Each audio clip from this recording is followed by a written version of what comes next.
Hello everyone, कैसे हैं आप सभी। होप सो अच्छे होंगे और जो आपके सीटेट के एग्ज़ाम की प्रिपरेशन है वो भी अच्छे से चल रही होगी। तो आज हम दिसंबर 2018 का पेपर डिस्कस करेंगे, जिसका पहला क्वेश्चन है, who among the following elects the Rajya Sabha members. निम्नलिखित में से कौन राज्यसभा सदस्यों का चुनाव करता है। विधानसभा निर्वाचन क्षेत्रों के मतदाता, संसदीय निर्वाचन क्षेत्रों के मतदाता, लोकसभा के सदस्य या फिर विधानसभा के सदस्य विधायक जो होते हैं। तो member of legislative assemblies MLAs जो होते हैं वो उनका सदस्यों का चुनाव करते हैं। नेक्स्ट क्वेश्चन है, भारत द्वारा निम्नलिखित में से किस शासन प्रणाली को अपनाया गया है। विच of the following system of government was adopted by India. संसदीय और एकात्मक, राष्ट्रपति और संघीय, राष्ट्रपति और एकात्मक, संसदीय और संघीय, संसदीय और संघीय, पार्लियामेंट्री एंड फेडरल। आपको पता ही है कि फेडरल क्या होता है, पार्लियामेंट्री क्या होता है। ये सारे क्वेश्चंस 2018 के जो क्वेश्चन पेपर है, इसमें जो क्वेश्चंस हैं ये डायरेक्ट पूछे गए हैं, घुमा फिरा के नहीं पूछे गए हैं। और अभी जो 20 अगस्त का पेपर आया है उसमें क्वेश्चंस बहुत घुमा के पूछे गए हैं। आपको क्वेश्चन को 3 बार पढ़ना पड़ेगा, तब आपको समझ में आएगा कि वो पूछ क्या रहा है। लेकिन इन सारे क्वेश्चन से आप आइडिया ले सकते हैं। और सीटेट में बहुत क्वेश्चंस रिपीट होते हैं, तो आपको पूरा अच्छे से आइडिया हो जाएगा कि किस तरीके के क्वेश्चंस पूछे जाते हैं।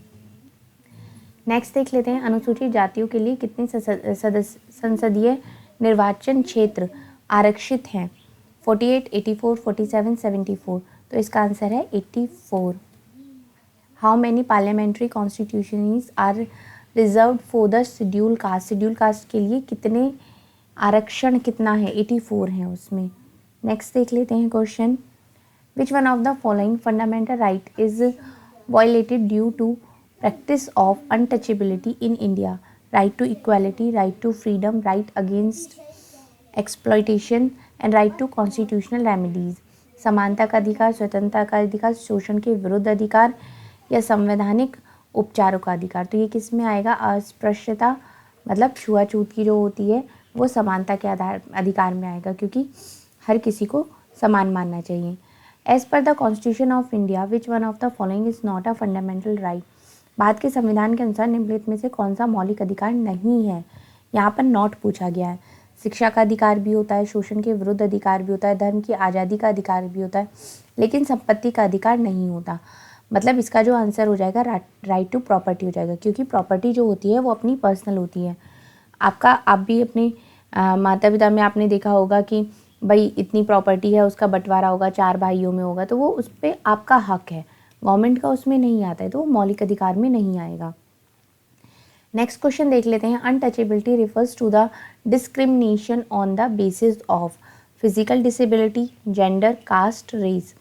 अस्पृश्यता के आधार पर भेदभाव को संदर्भित करती है। शारीरिक विकलांगता, लिंग, जाति या वंश। जाति करती है, कास्ट।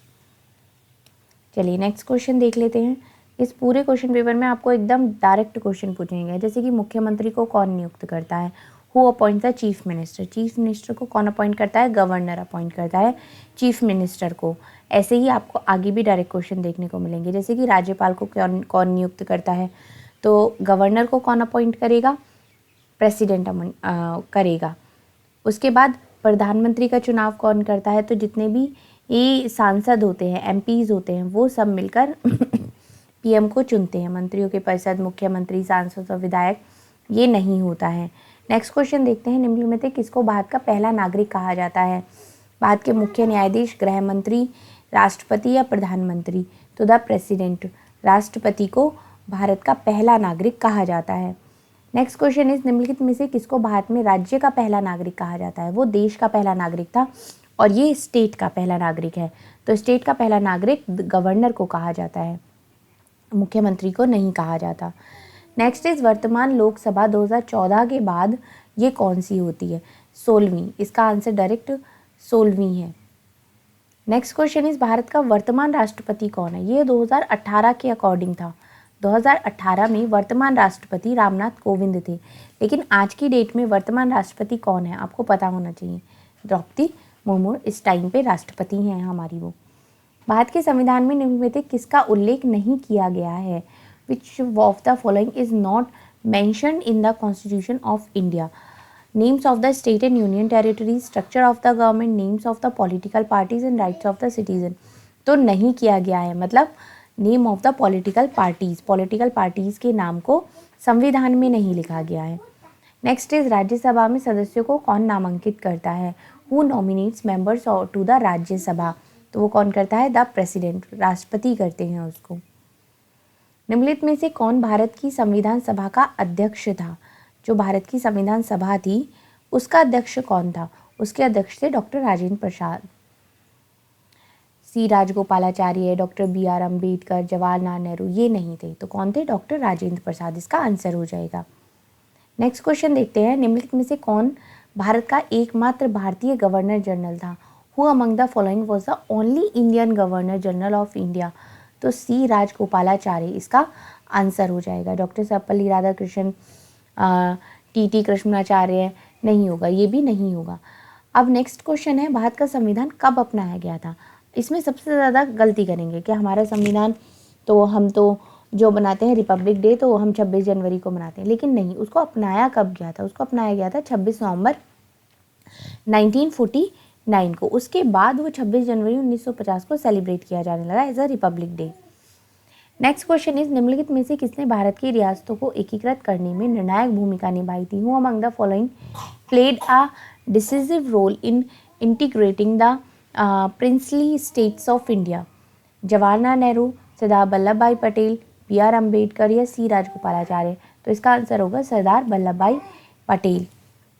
नेक्स्ट क्वेश्चन इस पूरे कोर्स में एक तो 2018 में पॉलिटी के क्वेश्चंस बहुत सारे पूछे गए हैं, टोटल 20 क्वेश्चंस होंगे और ये सारे क्वेश्चन डायरेक्ट पूछे गए हैं। अगर आपने NCERT की बुक्स को ठीक से नहीं स्टडी किया है तो आप इनका आंसर नहीं कर सकते, क्योंकि सारे क्वेश्चन बुक में से ही लिए गए हैं और जिन्होंने पॉलिटी के सारे चैप्टर्स देखे हैं वो बहुत ईजिली इस पेपर को सॉल्व कर सकते हैं। चलिए नेक्स्ट क्वेश्चन देख लेते हैं, निम्नलिखित में से कौन भारत के संविधान की समवर्ती सूची के मामले में कार्य करता है? Union government and state governments, state governments and local government bodies, union territories या लोकल गवर्नमेंट बॉडीज? तो इसमें आएगा union government and state governments. Which of the following deals with the matters in the concurrent list of the constitution of India? चलिए next question देख लेते हैं, who among the following was the chairman of the drafting committee in the constituent assembly of India? C Rajagopalachari, doctor BR Ambedkar, doctor Rajendra Prasad या जवाहरलाल नेहरू? तो इसका answer हो जाएगा doctor BR Ambedkar. निम्नलिखित में से कौन भारत संविधान में मसौदा समिति के अध्यक्ष थे? तो वो कौन थे? डॉक्टर BR अम्बेडकर थे। तो अब यहाँ पे आपका 2018 दिसंबर 2018 का भी क्वेश्चन पेपर के पॉलिटी के सारे क्वेश्चंस आज हमने कर लिए हैं। ऑलमोस्ट सारे ही आपके कंप्लीट हो गए हैं और मैं देख लूँगी अगर कोई और बचा होगा क्वेश्चन पेपर तो वो भी मैं आपका जल्दी ही डिस्कस कर लूँगी। उसके बाद हम ज्योग्राफी की क्लासेस स्टार्ट करेंगे। डेली 11 बजे मॉर्निंग में हमारी क्लास होती है। कभी वीडियो किसी दिन किसी रीज़न की वजह से आगे पीछे हो जाती है, अदरवाइज डेली हम 11 बजे ही क्लास ले रहे हैं। और अगर आपको वीडियो अच्छी लग रही है तो वीडियो को शेयर भी करिए, जिससे कि जो SST के एग्ज़ाम की प्रिपरेशन कर रहे हैं उनकी तैयारी भी बहुत अच्छी तरीके से हो सके। चलिए, अगर एक चीज़ और, अगर आपको इसकी PDF चाहिए तो आप मेरे को कमेंट में बता सकते हैं, मैं आपको टेलीग्राम पे इसकी PDF क्वेश्चंस की पॉलिटी की सारी शेयर कर दूँगी। चलिए, थैंक यू सो मच।